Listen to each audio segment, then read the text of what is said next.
गुरु भगवान के शुक्राने हैं। श्रीमद् भगवद गीता 18वां अध्याय।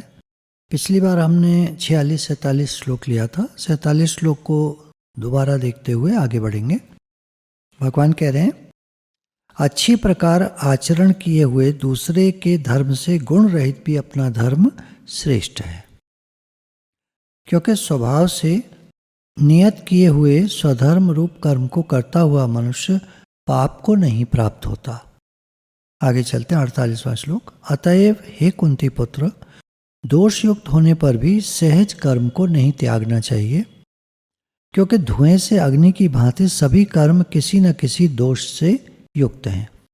49 सर्वत्र आसक्ति रहित बुद्धि वाला, स्पृहा रहित और जीते हुए अंतःकरण वाला पुरुष सांख्य योग के द्वारा उस परम निष्कर्म सिद्धि को प्राप्त होता है।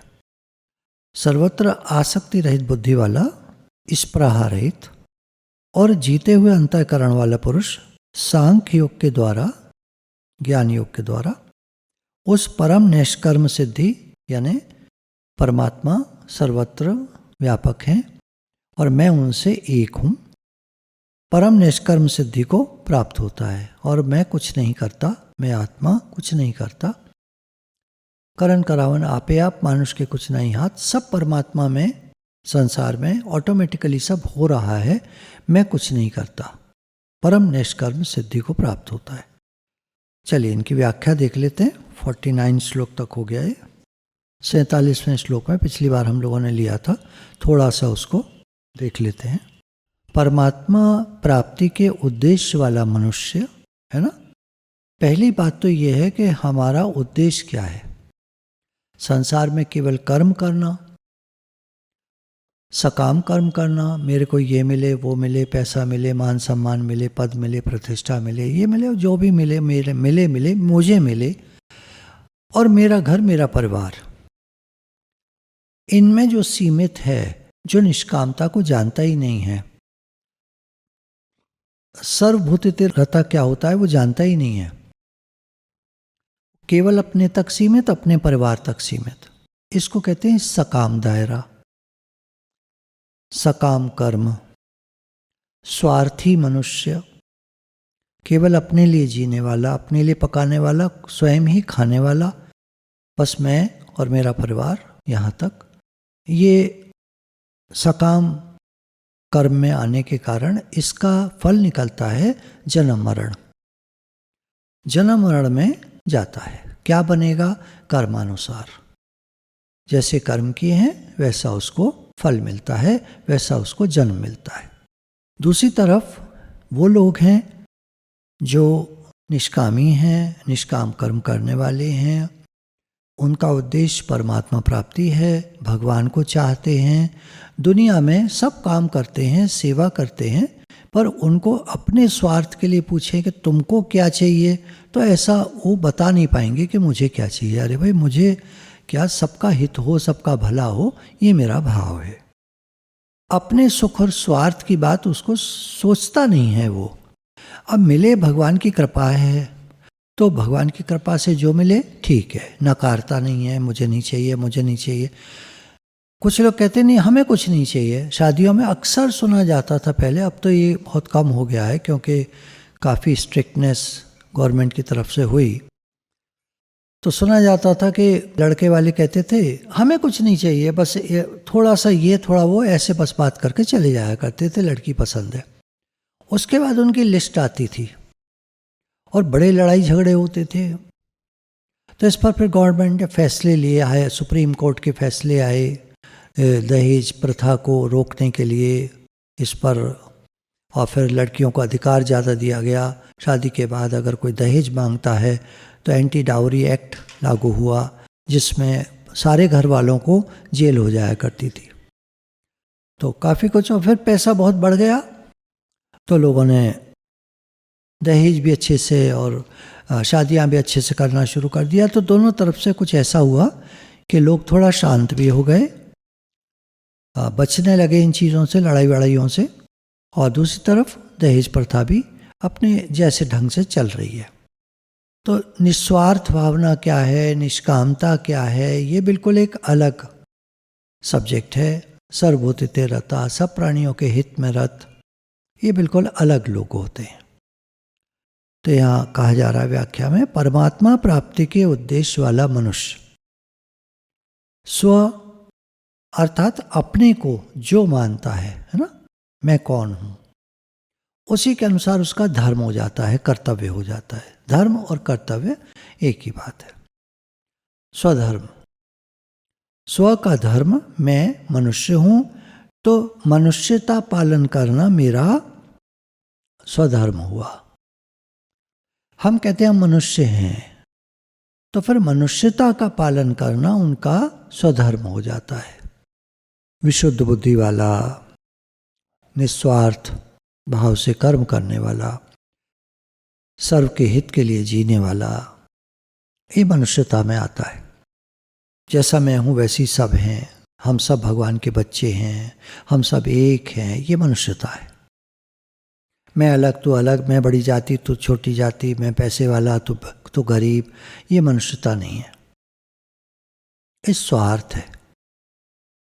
कर्मों के अनुसार कोई विद्यार्थी होता है तो पढ़ना उसका धर्म है, कोई अध्यापक होता है तो पढ़ाना उसका स्वधर्म हो गया, कोई अपने को साधक मानता है ना। हम लोगों की जो राह है, सत्संग की जो राह है, इसमें कोई साधक होते हैं तो साधन करना उसका स्वधर्म हो जाएगा। साधना करो, साधक हो तो साधना करो, आपका स्वधर्म है।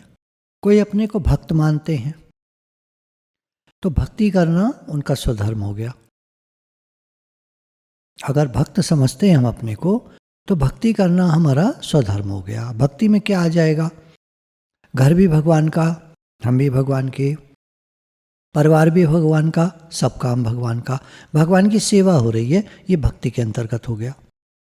तो हम जो काम करते हैं भगवान आपका काम करते हैं, ये भक्ति हो गई। कर्म ही पूजा है जो बोला वो यही है। हर कर्म पूजा कैसे बनेगा? भगवान हम आपके लिए करते हैं, पूजा हो गया। कोई जिज्ञासु है, ज्ञान का जिज्ञासु है, मुझे ज्ञान हो, मुझे समझ में आए मैं कौन हूँ, भगवान क्या है, संसार क्या है, मैं कौन हूँ, दुनिया क्या है, इसके रचयिता कौन है, इसका पालनकर्ता कौन है, वो जिज्ञासु हुआ तो उसका कर्म हुआ जिज्ञासा करे, गुरुजनों के पास जाए, ज्ञान अर्जन करे, ज्ञान को समझे, तीर्थों का वास करे, जिज्ञासु। अगर कोई अपने को सेवक मानता है तो सेवा ही उसका स्वधर्म हो गया, सेवा करे। कहाँ कैसे वो सेवा करे, कहाँ कैसे कुछ नहीं होता, सेवा जो जहाँ है वो वहाँ सेवा करे, वो सेवक हो गया। इस प्रकार जिसकी जिस कार्य में नियुक्ति हुई है और जिसने जिस कार्य को स्वीकार किया है कि ये मेरा काम है, अध्यापक हूँ तो पढ़ाना काम हो गया, उसके लिए उस कार्य को करना स्वधर्म है। अब कोई ब्राह्मण वर्ण में उत्पन्न है, भले मानता अपने को क्या है, ब्राह्मण मानता है, चलो, तो फिर यज्ञ कराना, दान लेना, पढ़ाना, जीविका संबंधी कर्म जो भी इससे करता है, दान लेता है, पढ़ाता है, उसमें अर्निंग होती है, तो ये सब उसके स्वधर्म हो गए ब्राह्मण के।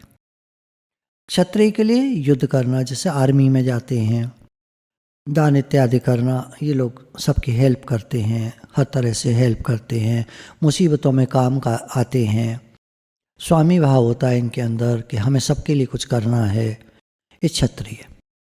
फिर कोई अपने को कहता है हम तो जी वैश्य हैं, बनिए हैं, व्यापारी हैं, तो उनके लिए कृषि, गौरक्षा, व्यापार आदि कर्म हो जाते हैं।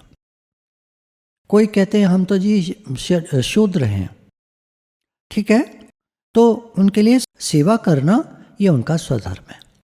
ऐसा अपना स्वधर्म यदि दूसरों के धर्म की अपेक्षा गुण रहित है, हमारे कर्म में, धर्म में कोई गुण नहीं है विशेष, है ना। ब्राह्मणों के में तो बहुत गुण होते हैं, क्षत्रियों में भी गुण होते हैं, हम तो व्यापारी हैं, हम तो साधारण मनुष्य हैं, कोई नहीं।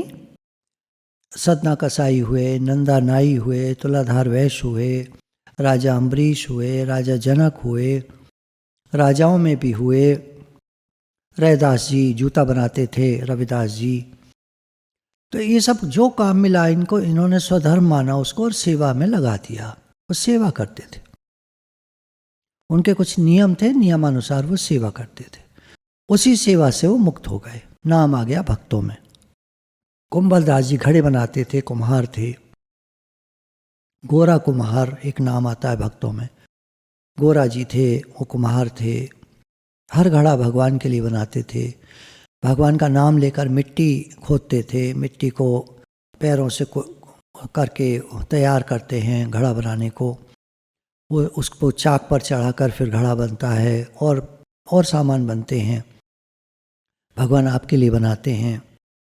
और उनको फिर पकाते थे, अग्नि में पकाया जाता है, भगवान आपके लिए पका रहे हैं, आपका कार्य हो रहा है। पक कर के तैयार होकर फिर वो बेचना, रूप क्रिया, ग्राहक खुश हुआ, भगवान खुश हुए, ऐसा भाव रखना, ये सब इनके स्वधर्म होते हैं। इनके लिए सहज कर्म है। प्रकृति के अनुसार शास्त्र विधि से नियत किए हुए जो वर्णाश्रम के धर्म और सामान्य धर्म रूप स्वाभाविक कर्म हैं, उनको यहाँ भगवान ने स्वधर्म, सहज कर्म, स्वकर्म, नियत कर्म, स्वभावज कर्म, स्वभाव नियत कर्म इत्यादि इत्यादि यानी और भी नामों से कहा है। फिर शास्त्रों में एक बात कही गई है, आपातकाल होने पर, आने पर, यानी समय प्रतिकूल होने पर, जिन कंट्रीज में वॉर हो रही हैं, अब उनमें कोई स्वकर्म किसी का, सहज कर्म, स्वाभाविक कर्म क्या रह गया? वहाँ तो लड़ाइयाँ हो रही हैं, वहाँ तो बचाना है अपने को सबसे पहले। अब ऐसी जगह फंस जाते हैं जहाँ खाने को कुछ नहीं है, तो पेड़ पत्ती कुछ भी खा ले, पत्तियाँ तोड़कर खा ले, नीचे पड़े हैं सामान तो जो भी वेजिटेशन मतलब सब डिस्ट्रॉय हो जाती है, पेड़ भी काट दिए जाते हैं, बहुत सारा नाश होता है। जहाँ जो मिले वो खाएगा। अब उसके लिए क्या कहें कि हमारा ये धर्म है, हमारा वो धर्म है, हम ये नहीं खाते, हम वो नहीं खाते। वहाँ तो जो मिलेगा उसको खाना पड़ेगा। तो यहाँ पर कह रहे हैं गुण रहित भी तुम्हारा धर्म हो जाए। अब क्या तुम स्वधर्म तुम्हारा क्या है? अपने को बचाना और भागना। उसमें जो मिले, जो जैसा हो वैसा हो जाएगा। वहाँ स्वकर्म, सहज कर्म, स्वाभाविक कर्म क्या रह गए? क्या करे आदमी? तो आपातकाल में किसी भी वर्ण आश्रम में कोई स्वधर्म नहीं होता। वहाँ जो काम मिले, जो जीविका संबंधी कर्म मिले, जिस तरह पैसा पैदा हो जाए, कोई भी काम करेगा, थोड़ा सा पैसा मिलेगा, रोटी खाएगा, जीविका के लिए जैसा हो जाए वो फिर शास्त्रों में कुछ भी निषेध नहीं है, मना नहीं है। क्या करे आदमी? एक और फिर दूसरी तरफ शास्त्रों ने बोला, ब्राह्मण के लिए श्रम, दम आदि जितने भी स्वभावज कर्म हैं वे सामान्य धर्म होने से चारों वर्णों के लिए स्वधर्म है। चारों वर्ण उसका पालन कर सकते हैं, श्रम, दम आदि। मन का कंट्रोल, इंद्रियों का कंट्रोल। आगे भगवान 51वें श्लोक में इस बात को कहेंगे। फिर देखा जाए तीसरी बात, मनुष्य शरीर। हम सब मनुष्य हैं, वर्ण आश्रम तो बात की बात है। हम सब सबसे पहले मनुष्य हैं। मनुष्य शरीर केवल परमात्मा प्राप्ति के लिए ही मिला है, इसका और कोई उद्देश्य नहीं है। आप बड़ा सोचो, बड़ा काम करो, नाम कमाओ, पैसा कमाओ, बड़ा आदमी बनो, जो करना है करो। वो आपके एक, जैसे कहते हैं ना, गोल्स हैं, शॉर्ट टर्म गोल्स। जीवन में आपको कुछ करना है, आप कुछ करना चाहते हो, करो, और सबका भला साथ में जरूर करना। आपको जो करना है करो, कि इससे जो भी आय होगी, इनकम होगी, जो भी पैसा आएगा वो मैं सर्व के हित के लिए लगाऊंगा। उसमें अपना हित भी आ जाता है, अपने घर पर भी खर्च होगा, परिवार पर भी खर्च होगा, सब होगा, और सब सर्व के हित के लिए भी होगा। देखिए, मैं आपको एक उदाहरण बताता हूँ। यहाँ अलीगढ़ में एक सत्संगी परिवार है जो सत्संग में लगा हुआ है। किसी और शहर से वो अलीगढ़ आए कि हम गुरु दर पे रहेंगे, अम्मा जी का यहाँ घर है, अम्मा जी का दर है, गुरु का दर है। इस भाव से वो अलीगढ़ आए। किराए पर कुछ एक छोटा सा एक कमरे का कुछ ऐसे ले करके रहे थोड़े दिन, कुछ पैसा था उनके पास, घर से लाए थे अपने, छोटा सा एक फ्लैट ले लेंगे। और उन्होंने 2 BHK 2 कमरे वाला घर, बहुत ही साधारण एरिया में, बहुत ही साधारण बिल्डिंग में। कितने का आया था वो भी बता दूं, शायद 31 लाख रुपए का, 30 लाख का उनका घर आया था। और बहुत ही साधारण उसमें रह करके सत्संग में आना जाना, थोड़ा दूर था यहाँ से सत्संग भवन से, तो रोज का आना जाना तो भगवान को लगा होगा कि सेवा में लगे हैं, परिवार पूरा सेवा में लगा हुआ। भगवान ने उनको पास में ही एक 4 BHK अपार्टमेंट दिलवा दिया। क्या है क्या नहीं मैं डिटेल में नहीं जा रहा, मैं आपको ये बता रहा हूँ कि अगर हम भगवान के कार्य में लगे हैं तो भगवान हमारी संभाल करते। उसके बाद 4 साल करीब वो रहे इसमें अपार्टमेंट में। फिर ये हुआ कि वो अपार्टमेंट जिसका था उसको बेचना था, किराए पर था, तो दूसरा देखा, भाई दूसरा देखें, तो दूसरा जो देखा वो इससे भी बढ़िया। तो भगवान संभाल करते हैं। ये जो बात चलती है ना, भगवान ने कहा अपने भक्तों का योगक्षेम मैं वहन करता हूं, ये प्रत्यक्ष देखने में आता है।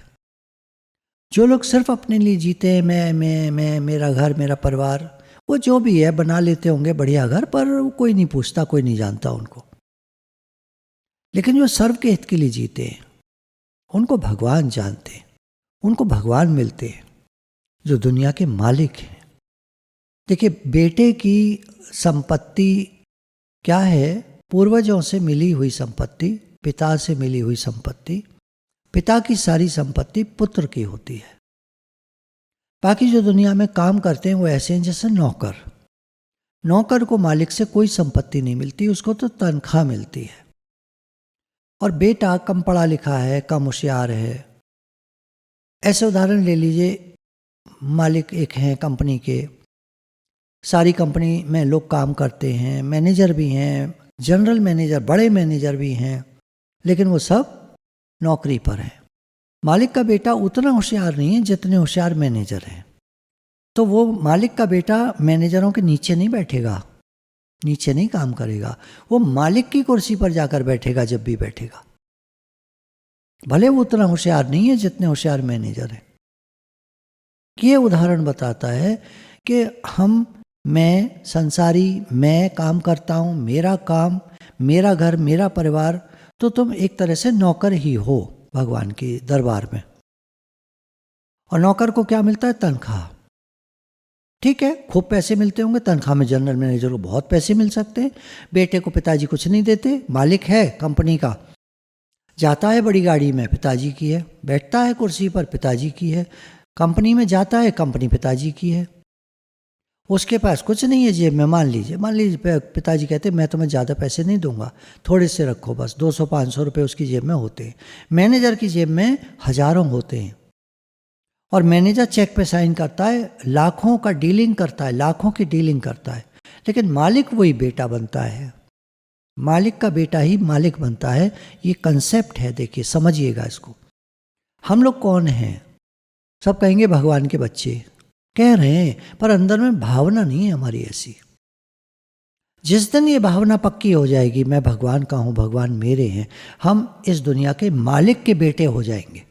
सोचो आप, भले पैसा नहीं है हमारे पास ज़्यादा, पैसा जितना है, जितना भगवान दे रहे, मालिक जितना देता है, बेटा तो बेटा ही है ना उनका, कम देता है कोई बात नहीं, बेटे को ज़रूरत ही नहीं। बेटे, मालिक की गाड़ियाँ उसकी गाड़ियाँ हैं, मालिक की कंपनी उसकी कंपनी है। विचार करके देखिएगा, मालिक का सब कुछ उसका है, सब कुछ मालिक का उसका है। भले मालिक ज़्यादा उसकी जेब में नहीं देता है, बहुत फर्क है। क्या है ना, ये बातें देर में समझ में आती है। हर आदमी मैं और भागने में लगा पड़ा है। मैं किसका हूं सोचता ही नहीं है, मैं कौन हूं, किसका हूं, कहां से आया, सोचता नहीं है। प्रश्न तो करता है, पर जानता मानता कुछ नहीं है, मानता भी नहीं है, जानता भी नहीं है। तो गुरु हमको समझाते हैं, तुम भगवान के बच्चे हो, मैं भगवान का हूं, भगवान मेरे हैं, धारणा पक्की करो। तो तीसरी बात चल रही थी, मनुष्य शरीर केवल परमात्मा प्राप्ति के लिए ही मिला है। इस दृष्टि से मनुष्य मात्र साधक है, हम सब साधक हैं।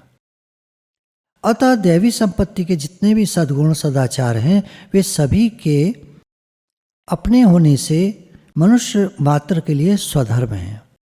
तो हम साधक हैं तो हमारे अंदर दैवी संपत्ति के सद्गुण होने चाहिए, और वो सब हमारे हैं सद्गुण, वो सब हमारे लिए स्वधर्म है। क्या है वो आगे के श्लोक में आएंगे। देखा जाता है किसी के स्वभाव में दया मुख्य होती है, दयावान होता है, दया का भाव होता है। किसी के स्वभाव में उपेक्षा मुख्य होती है, उपेक्षा का भाव रखते हैं वो। किसी का स्वभाव स्वतः क्षमा करने का होता है, और किसी का स्वभाव मांगने पर क्षमा करने का होता है। कोई तो अपने आप ही दया करता है, कोई जब दया करता है जब कोई मांगे, सरकार मेरे ऊपर दया कीजिए, उदारता आ जाती है, दया भाव आ जाता है, विचार पूर्वक आती है। ऐसे भेद, ये सद्गुण जो हैं स्वभाव में, ये भेद हैं, हर एक में कैसा, किसी में कैसा, किसी में कैसा। अब कहीं कहीं कर्म हमारे अच्छे नहीं होते, हमारा आचरण निषिद्ध आचरण जैसे कहना चाहिए, जो नहीं करना चाहिए वो हम कर जाते हैं। अब हमारा कल्याण कैसे होगा? इसका समाधान है कि स्वभाव नियत कर्म वह होता है जो वेद हो, किसी रीति से निषिद्ध नहीं हो, अर्थात उससे किसी का अहित न होता हो। तो आप ये देखें कि जो भी हम काम करते हैं, जो भी हमारा कर्म है, जिसको हम समझ रहे हैं ये बढ़िया काम नहीं है, कैसे करें हम, हमारा कल्याण कैसे होगा। तो यहाँ पर व्याख्या में कह रहे हैं कि आप बस ये देख लो कि आप किसी का अहित तो नहीं करते, किसी का बुरा तो नहीं करते, आप ये देख लो बस। तभी वो बात चलती है ना, किसी का बुरा न चाहना, किसी के बारे में बुरा न सोचना, किसी का बुरा न करना, किसी को बुरा करके न देखना, किसी की बुराई न करना, किसी का बुरा न कर देना। 5 बातें हमारे अंदर में आ जानी चाहिए कि मुझे किसी का बुरा नहीं करना है, बुरा देखना भी नहीं है, और बुराई सोचनी भी नहीं है, और बुराई करनी भी नहीं है, गॉसिप नहीं करनी। अब कुछ होती हैं बातें जो कह दी जाती हैं, कहना मात्र कह के ख़त्म करो, बार बार करते रहोगे उन बातों को तो गॉसिप हो जाएंगी वो। ये ठीक नहीं है। शास्त्रों के हिसाब से स्वाभाविक कर्म सहज कर्म नहीं है, हमारे कर्म नहीं है। हम साधक हैं, ये हमारे कर्म नहीं है। किसी का बुरा ना होता हो ये हम देखें। जो भी कर्म किसी के लिए अहितकारक होते हैं, किसी का बुरा हो जाता है, वो सहज कर्म में नहीं आते और स्वार्थी कर्म है। आसक्ति और कामना के कारण आदमी स्वार्थ वाले स्वार्थपूर्ण कर्म करता है, वो सहज कर्म नहीं होते। तो निषिद्ध कर्म त्याज्य हैं, छोड़ देने चाहिए। मतलब जो जिससे किसी का बुरा होता हो वो काम नहीं करना चाहिए, छोड़ देना चाहिए, चेंज ओवर कर लेना चाहिए। क्योंकि ये दोष जो है आसुरी संपत्ति का है, दूसरों का बुरा करना। अब मन में ये जो बातें आ जाती हैं, अपने स्वार्थ के लिए, अपने लोभ के कारण हम किसी का बुरा कर बैठते हैं, तो इसके लिए क्या करना चाहिए? कह रहे हैं जब आप विवेक से काम लेते हैं, अच्छे विचार करते हैं, सत्संग करते हैं, मतलब सत्संग जाना सत्संग करना कहलाता है शास्त्रों के अनुसार। कोई सत्संग में जाता है, श्रवण करता है, तो कहते हैं उसको सत्संग करता है। सत्य का संग करता है, भगवान का संग करता है, वो सत्संग करता है। एक तो होता है मुख से सत्संग करना, तो चलिए वो अलग हो गया। सत्संग करना जो आम शास्त्रों में जो भाषा है वो है सुनना भी सत्संग करना है। तो जब सत्संग में हो जाता है, वो रुचि हो जाती है उधर, तो उसकी फिर निषिद्ध कर्म में अरुचि हो जाती है, निषिद्ध कर्म से मन हट जाता है, फिर वो निषिद्ध कर्म नहीं करता। देखिए एक बात है, मनुष्य अपने लिए अच्छा काम चाहता है, अपना अच्छा चाहता है, अपना भला चाहता है, और बाकी मनुष्य नहीं है क्या? तो उनके लिए भी तो, दूसरों के लिए भी तो अच्छा काम करना चाहिए। दूसरों को भी तो अपने जैसा समझ करके हमें उनको भी तो अच्छे से ट्रीट करना चाहिए। ट्रीट का मतलब होता है उनके लिए कुछ करें हम, सर्व के हित का काम, जिससे सबका भला हो। अब देखिए कहीं मन मैच नहीं करता, वो ठीक है, वो वहाँ ठीक है, मन को मत लगाओ वहाँ, ठीक है, मन को हटाओ, बेकार में बुरा मत सोचो, बुरा मत चाहो, बुरा करके मत देखो, बुराई का त्याग कर दो। अब नहीं मन मैच करता तो अपना शांत रहो, चुप रहो, कोई बात नहीं, पर बुरा नहीं करना है किसी का, ये बात। और हम अपने लिए अच्छा काम चाहते हैं तो दूसरों के लिए भी जो संभव है अच्छा काम करते चलें। 48वें श्लोक में था, दोषयुक्त होने पर भी सहज कर्म को नहीं त्यागना चाहिए, क्योंकि धुएं से अग्नि की भांति सभी कर्म किसी न किसी दोष से युक्त हैं। अब सहज कर्म में दोष क्या हो सकते हैं? परमात्मा और परमात्मा का अंश ये दोनों ही स्व हैं ना, हमारा अपना स्वरूप है। आत्मा परमात्मा ये हमारा स्वरूप है, तथा प्रकृति और प्रकृति का कार्य शरीर ये दोनों पर हैं, दूसरा है। शरीर और शरीर के काम ये दूसरे हैं। परमात्मा का अंश स्वयं प्रकृति के वश होकर परतंत्र हो जाता है, अर्थात क्रिया मात्र प्रकृति में होती है और उस क्रिया को वो अपने में मान लेता है कि मैं करता हूँ, मैंने ऐसा किया, और परतंत्र हो जाता है। उसके कर्म बनते हैं, जन्म मरण में चला जाता है। प्रत्येक कर्म में कुछ न कुछ हिंसा हो जाती है, कुछ दोष होते हैं। कोई भी कर्म किया जाए वह कर्म किसी के अनुकूल और किसी के प्रतिकूल पड़ता है। किसी का तो भला होता है, किसी का बुरा हो जाता है। सब्जी तोलने वाला डंडी मारता है, कम सब्जी को ज़्यादा करके तोल देता है, ज़्यादा बता देता है 1 किलो है, 1 किलो है नहीं वो। आप घर में तोलेंगे तो 900 ग्राम निकली, 100 ग्राम की डंडी मार दी उसने। तो अपना तो फायदा कर लिया, आपका नुकसान कर दिया। स्वकर्म सहज कर्म उसका क्या है? सब्जी बेचना, बिल्कुल ठीक काम कर रहा है, उसका कर्म है। लेकिन उस कर्म में कुछ दोष आ गया, डंडी मार दी, 100 ग्राम गया, तो आपका नुकसान हुआ, उसका फायदा हो गया।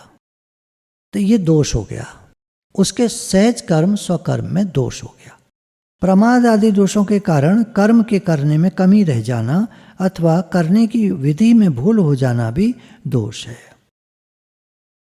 आलस्य के कारण या नहीं मन कर रहा है, इस कारण से कोई भी कर्म हमको दिया जाता है उसमें कमी रह जाती है। मजदूर है, ईंट उठा के लानी है, हमने कहा देखो ये बढ़िया ईंट है, ये यहाँ लगेगी, इसको पहले ले जाना। वो उधर जो आई है वो ईंट ज़्यादा अच्छी नहीं है, कुछ कच्ची है, उसको मत लगाना उस दीवार में, हमने ऐसे बताया। वो मजदूर को आसान पड़ा कि वो कच्ची ईंट पास रखी थी, उसको उठा के ले गया, उसने लगवा दी। अब हमारा नुकसान हो गया, उसने आलस्य के कारण ऐसा कर दिया, ये दोष हो गया उसके कर्म में, उसको दोष लगेगा। अब अपने को हम देखें अगर, तो हम लोग भी आलस्य के कारण प्रमाद कहते हैं, भूल जाना, काम को ठीक से न करना, आलस्य में आ जाना। अरे ठीक है, अरे ठीक है, क्या फ़र्क पड़ता है, कर तो दिया, बना तो दिया, चाय बना तो दी, अब तो मैं अच्छी नहीं लग रही तो हम क्या करें। तो ये क्या है, इनमें दोष आ जाता है कर्मों, इनका ध्यान रखना होता है। अब ध्यान रखते हुए अब क्या होता है, ध्यान रखते हैं पूरा हम। सहज कर्म में फिर कोई ना कोई दोष कैसे हो जाता है। किचन में काम करते हुए हमने कोई चींटियाँ आ गई हैं मान लीजिए, और हमने 1 किलो चीनी मंगाई है, वो पैकेट उठाकर हमने रख दिया, उसके नीचे 4 चींटी दबकर मर गई। उदाहरण है, चींटी मत लेना आप, चींटी मारना कोई बड़ा दोष नहीं है, वो तो मरती हैं। चींटी आ जाती हैं तो क्या करते हैं, दवा डालते हैं, मर जाती हैं, भाग जाती हैं, क्या करे आदमी। भाई अपना भी तो किचन की हाइजीन मेंटेन करनी है। तो ये स्वकर्म हुआ, से हमारा कर्म हुआ कि हमारे घर में किचन है, उसको हम साफ सुथरा रखें। अब चींटी का ध्यान दोगे तो ये उदाहरण के लिए समझना होता है कि वहाँ जीव हत्या हो गई। तो सहज कर्म में कुछ दोष भी होते हैं, तो भगवान ने कहा त्यागने योग्य नहीं है, तुम सफाई करो। दोष होते हुए भी तुम अपने किचन को साफ रखो। कॉकरोच मार दिए जाते हैं, चूहा मार दिया जाता है, ये सब किया जाता है, छिपकली आ जाती है, मार दी जाती है। तो इस तरह के दोष होने पर भी कहा कि तुम्हें किचन की हाइजीन मेंटेन करनी है तो करनी है। ये नहीं कि बाहर जाकर चूहों को मारेंगे, चींटियों को मारेंगे, नहीं, चींटियों को तो लोग आटा डालते हैं, उनको भोजन देते हैं। बाहर जाकर घर की चींटियों को दवाई डाल देते हैं, मार देते हैं। इस तरह देखना है ना। बहुत ज्ञान पूरा विवेक खोलता है, हमारा विवेक को जागृत करता है, क्या करना है क्या नहीं करता। लोग उल्टा उल्टा उठा लेते हैं। घर में तो चींटियाँ हो रही हैं, बाहर चल रहे हैं, जूते से चल रहे हैं, कितनी चींटियाँ मर गई रास्ते में, वो दोष नहीं लगेगा। और घर में चींटियाँ फैली हुई हैं, कितना गंदा लग रहा है। नहीं, चींटी मारते नहीं हैं। अब आप कहोगे गीता में पढ़ के बताया था चींटियाँ मार सकते हो, मेरे को दोष नहीं लगेगा। चींटी मारोगे आप ही को दोष लगेगा, अगर आप मानते हो तो। और किचन को साफ रखना है तो फिर चींटी फीटी कुछ नहीं होता, कॉकरोच चींटी ये सब कुछ नहीं होता। साफ रखना है तो रखना है, बड़े बड़े होटल्स में जो 5 स्टार होटल्स होते हैं उनका किचन दिन में एक बार गर्म पानी से, उबलते हुए पानी से धुलता है। वो उसको चमका के साफ रखते हैं, हाइजीन मेंटेन करते हैं। उसमें कितना जंतु मर जाते होंगे, कितने कॉकरोच चींटियां मर जाते होंगे, फिर किसको दोष लगेगा? होटल के मालिक को, उसको पता ही नहीं है क्या हो रहा है। यहां भगवान ने रक्षा की है कहकर दोषयुक्त होने पर भी सहज कर्म को नहीं त्यागना चाहिए, क्योंकि धुएं से अग्नि की भांति आग जब भी जलाओ धुआं निकलता है, कुछ न कुछ काला हो, नहीं दिखता हो, धुआं तो निकलता ही है। आपका किचन 5 साल हो गया पुते हुए, ऊपर काला काला हो जाता है, ये सब कहाँ से आता है? अग्नि का दोष है धुआं, धुआं होता है उसमें। सभी कर्म किसी न किसी दोष से युक्त हैं, इसलिए स्वकर्म सहज कर्म को नहीं त्यागना चाहिए। गुरु भगवान के शुक्राने हैं।